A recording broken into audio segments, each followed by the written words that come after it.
Assalamu alaikum, dear learners, my dear viewers. Our topic is nation building and its problems. In the previous video, we discussed about its results, consequences, and challenges. As we know, today's topic is, first of all, we should know what a nation is.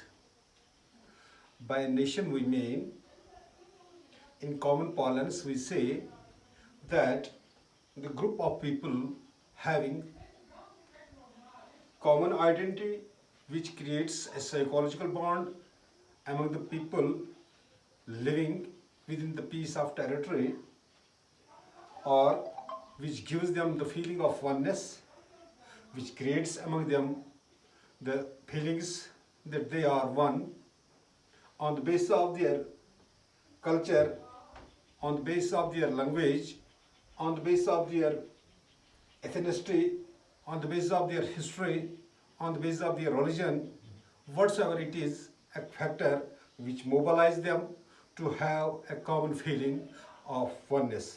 We refer this term as a nation.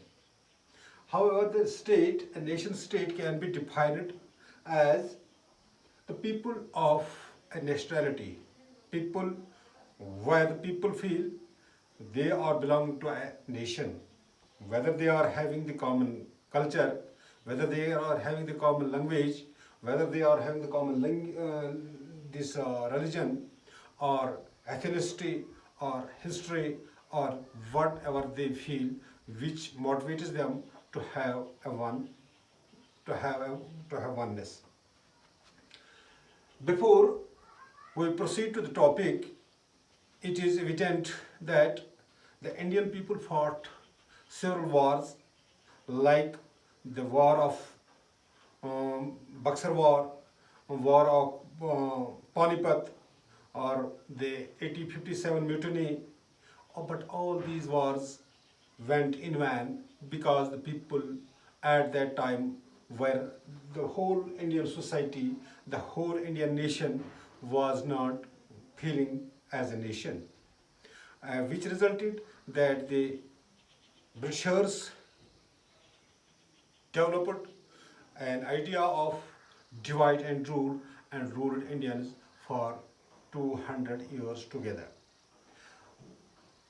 When the present leadership which got the freedom from the Britishers under the leadership of Mahatma Gandhi, or under the leadership of Pandit Jawaharlal Nehru or Sardar Vallabhbhai Patel, the people at that point of time, today we will deal with that topic, that what was the Nehru's approach for the nation building. If we will turn the page of the history back, we will find that the Indian people were divided and were ruled by the Britishers. But the Gandhi, who was the charismatic leader, before him the main challenge was how to motivate all the groups, whether they are belonging to the same culture, whether they are having the same language, whether they are having the same ethnicity, whether they are having the political history, whether they are having any other ground which make them to feel one. Within the nation there were so many nations, within the nation there were so many ideologies. So the first challenge before the Nehru was how to mobilize, how to unite all these groups together, to make them, to motivate them that we are one and our main objective is Swaraj and our main objective is independence. As such, the challenge before the Gandhi was to motivate the people of different sections, of different walks of life, to motivate them to come under one umbrella and to fight unitedly against the oppressor. Another challenge which before the Gandhi was, within the India there were the groups of the socialists, there was the group of Congress, there was the group of Hindu militants, there was the group of Muslim communists, and likewise there were some regional parties or regional forces which were based which were which were which were based on the linguistic force. Another challenge before the Gandhi was that how to unite all these. The challenge before the Gandhi was how to make them all to feel that they are one, and their main objective is complete Swaraj, or their main objective is how to get the independence from the imperialist power.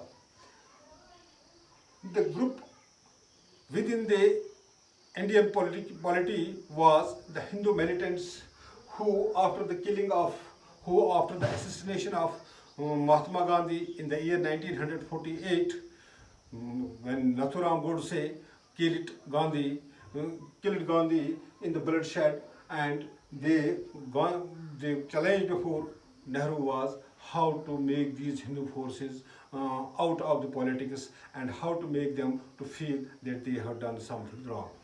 So this was the post. This was the pre-independence period. But what happened after the post-independence period? The post-independence period, what we know, what is generally known as the Nehruvian approach for the independence. The Nehruvian approach post-independence.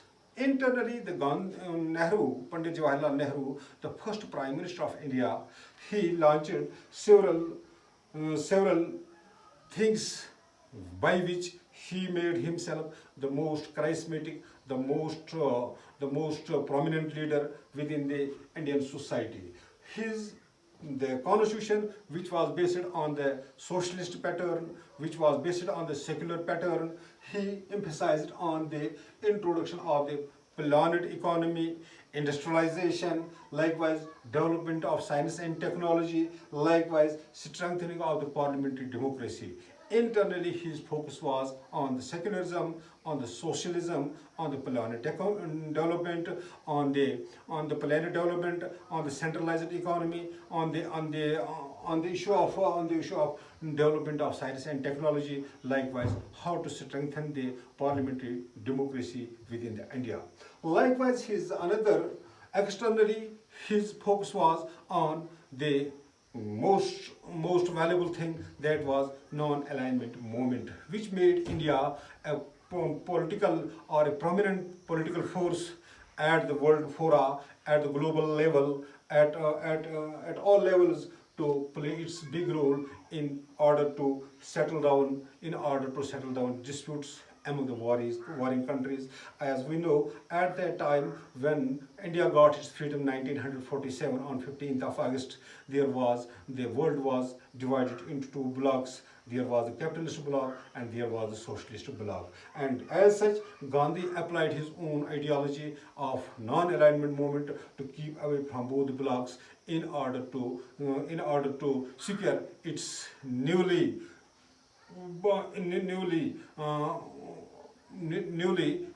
independence.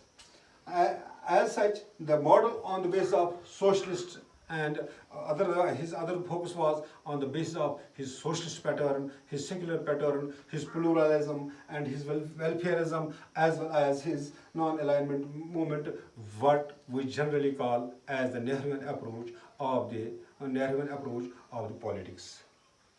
However, the scholars believe that having such an ideology, but there were so many drawbacks within the Nehruvian policy of development, within the Nehruvian policy of governance. The scholars, the political scientists believe that Nehru applied within the India the steel frame of British style of governance. As such, he could not provide any alternative. To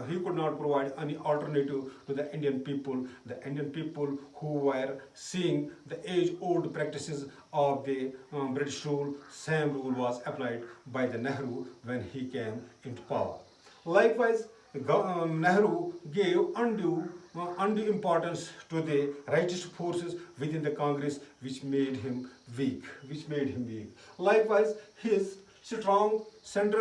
focused on the strong centralization of the centralized economy within the center, and he did not allow the states to enjoy liberty. He did not allow the states to have a strong state governments. Likewise, his political centralism or his political centralism within the federalism, we did not allow the state forces to come before. As such, the center was made more stronger and the states were made dependent on the center. So these are the weak points of the Nehruvian approach. What we can say in its what we can say in its reply when we are being asked what were the what was the Nehruvian approach towards the when he post-independence, pre-independence, post-independence, and when he came into power, what he did,